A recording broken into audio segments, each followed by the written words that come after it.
आज हम कक्षा 10 विषय English poetry lesson 4 how to tell wild animals का पार्ट 3 देखेंगे, जिसके अंतर्गत हम स्टैंजा 4 का हिंदी मीनिंग तथा इसकी व्याख्या देखेंगे। आइए देखते हैं। स्टैंजा इस प्रकार है। If when you are walking around your yard, अगर तुम अपने आंगन में टहल रहे हो, you meet a creature there, और तुम्हें कोई प्राणी मिलता है, who hugs you very very hard, जो तुम्हें बहुत ज़ोर से गले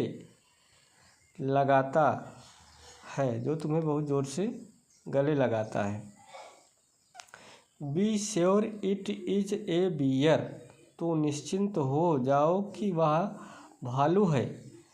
if you have any doubts I guess, अगर तुम्हें अब भी शक हो, he will give you just one more caress, तो वह तुम्हें एक और ज़ोर से झप्पी देगा। इसकी व्याख्या इस प्रकार से है। इस स्टैंजा में कवित्री बताती हैं कि अगर तुम्हें कोई जानवर बहुत ज़ोर से गले लगाए तो वह भालू हो सकता है। अगर तुम्हें शक हो तो वह तुम्हें फिर से एक और ज़ोरदार झप्पी देगा, जिससे तुम्हारा शक भी खत्म हो जाएगा।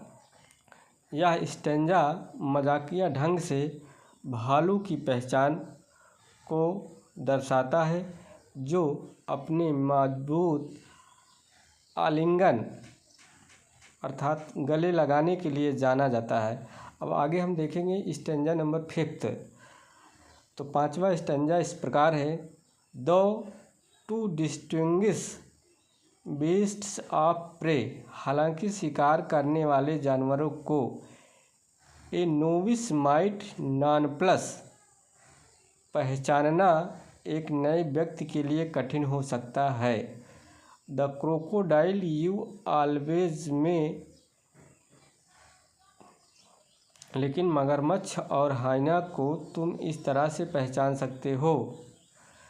द क्रोकोडाइल यू ऑलवेज में टेल फ्रॉम द हाइना दस, हाइनाज कम विथ मेरी स्माइल्स, जो हाइना जो लकड़बग्घा होता है हंसते हुए आता है। But if they weep they are crocodiles, लेकिन अगर कोई रो रहा हो तो वह मगरमच्छ हो सकता है। 5th स्टैंजा की व्याख्या इस प्रकार है। इस स्टैंजा में कवित्री बताती हैं कि शिकारी जानवरों को पहचानना मुश्किल हो सकता है, लेकिन हाइना, लकड़बग्घा और मगरमच्छ में फ़र्क किया जा सकता है। हाइना, जिसे लकड़बग्घा भी कहते हैं, हमेशा मुस्कुराता हुआ दिखाई देता है, जबकि मगरमच्छ के आंसू बहते हैं। इसी से मगरमच्छ के आंसू वाली कहावत भी आती है। यह स्टैंजा मजाकिया ढंग से जानवरों के हाव भाव के आधार पर उनकी पहचान बताता है।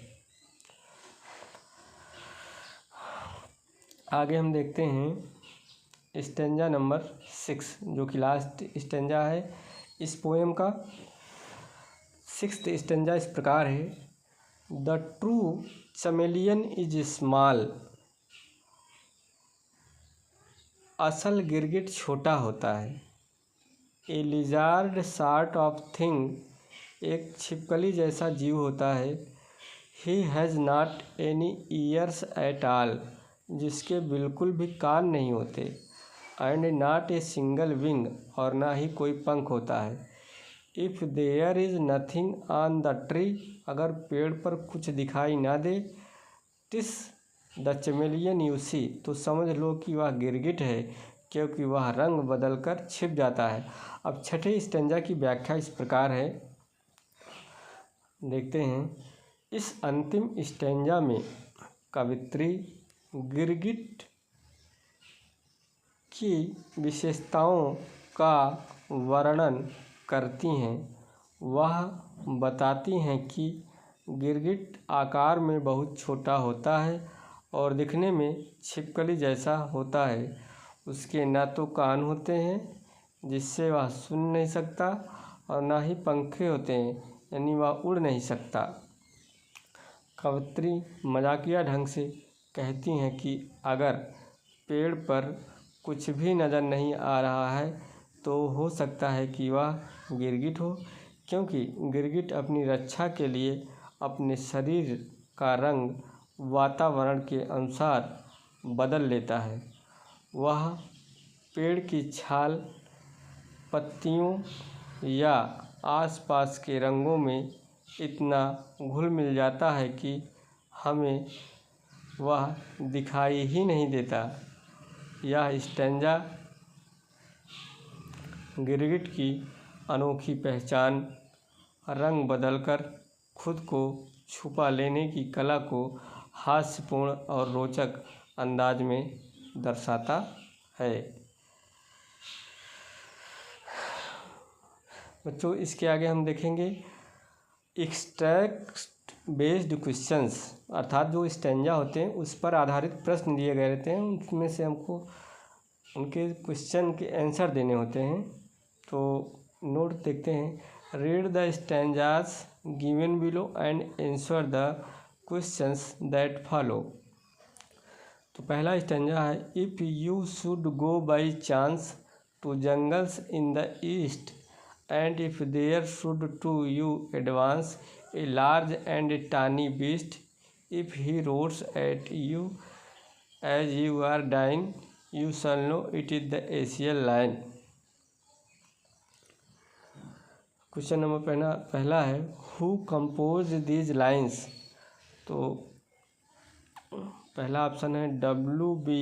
Yeats, बी ऑप्शन है कैरोलिन वेल्स, सी ऑप्शन है रॉबिन क्लेन, डी ऑप्शन है रॉबर्ट फ्रॉस्ट। तो करेक्ट ऑप्शन इसका होगा B, Carolyn Wells. Question number second, a large and tawny beast refers to, A option Asian lion, B option African elephant, C option Asian tiger, D option African tiger. तो correct option इसका A होगा, Asian lion. Question number third है, which jungles are the poet referring to, A option jungles of the west, B option jungles of the east, C option jungles of the north, D option jungles of the south. तो correct option B, jungles of the east. इसके बाद question number 4 है, the word tawny means, A option reddish, B option brownish, C option whitish, D option greenish. Correct option B होगा, brownish.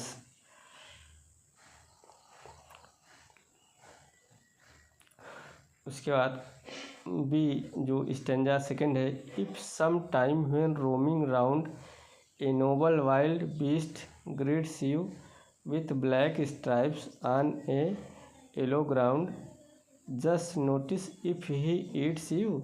This simple rule may help you learn the Bengal tiger to discern. तो पहला question है, who composed these lines, A option Robert Frost, B option Robin Klein, C option Carolyn Wells. Correct option इसका C होगा, Carolyn Wells. Question number second है, a noble wild beast hair refers to, A option Asian lion, B option Bengal tiger, C अफगानियस, D option African elephant. Correct option B होगा, Bengal tiger. Question number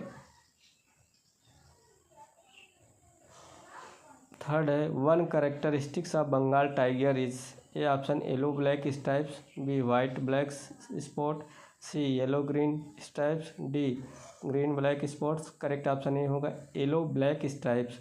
question number 4 है, the word discern means, A option take care, B option makeup, C option identify, D option refuse. तो correct option C होगा, identify.